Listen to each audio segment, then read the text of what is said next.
Karnataka news beet follow ಮಾಡಿ, subscribe ಮಾಡಿ. ಬಿಜೆಪಿಯ ಉಚ್ಚಾಟಿತ ಶಾಸಕರಾದ ಎಸ್ಟಿ ಸೋಮಶೇಖರ್ ಮತ್ತು ಶಿವರಾಮ್ ಹೆಬ್ಬಾರ್ ಕೂಡ ಮತದಾನ ಪ್ರಕ್ರಿಯೆಯಲ್ಲಿ ಪಾಲ್ಗೊಳ್ತಾ ಇದ್ದಾರೆ.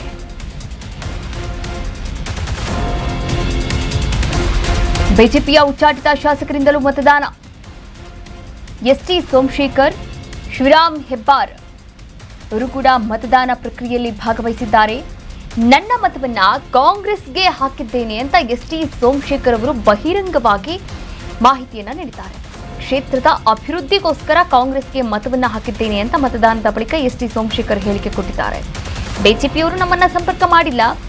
ಸಿಎಂ ಡಿಕೆ ಶಿವಕುಮಾರ್ ಅವರು ಕರೆ ಮಾಡಿ ಮನವಿಯನ್ನ ಮಾಡಿದ್ರು. ಹೀಗಾಗಿ ಕಾಂಗ್ರೆಸ್ಗೆ ಮತ ಹಾಕಿದ್ದೇನೆ ಅಂತ ಬಿಜೆಪಿಯಿಂದ ಉಚ್ಚಾಟಿತಗೊಂಡಂತಹ ಎಸ್ಟಿ ಸೋಮಶೇಖರ್ ಅವರು ಒಂದು ಬಹಿರಂಗವಾದಂತಹ ಹೇಳಿಕೆಯನ್ನು ಕೊಟ್ಟಿರುವಂಥದ್ದು.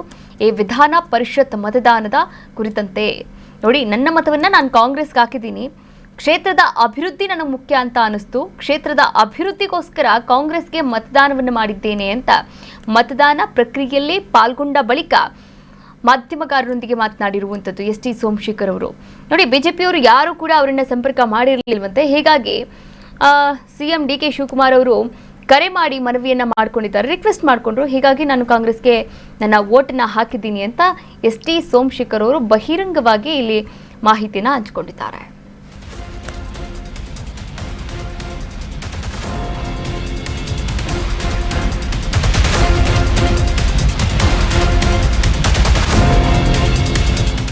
ನಾನು ಆತ್ಮಸಾಕ್ಷಿಯಂತೆ ಮತದಾನವನ್ನ ಮಾಡಿದ್ದೇನೆ. ಬಿಜೆಪಿ ಜೆಡಿಎಸ್ನವರು ನಮ್ಮನ್ನ ಸಂಪರ್ಕ ಮಾಡಿಲ್ಲ.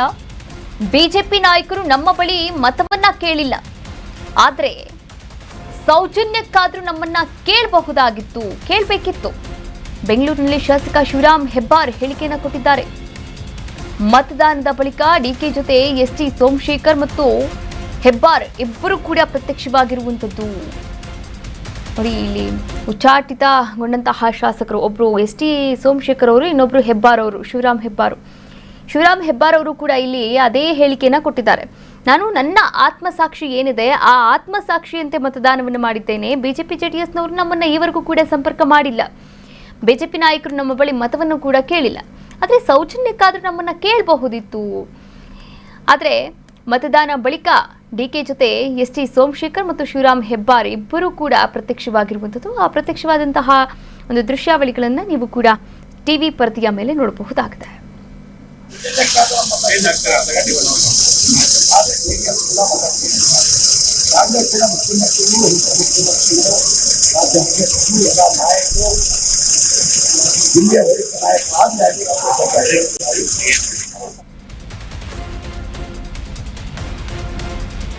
ಕರ್ನಾಟಕ ನ್ಯೂಸ್ ಬೀಟ್ ಫಾಲೋ ಮಾಡಿ, ಸಬ್ಸ್ಕ್ರೈಬ್ ಮಾಡಿ.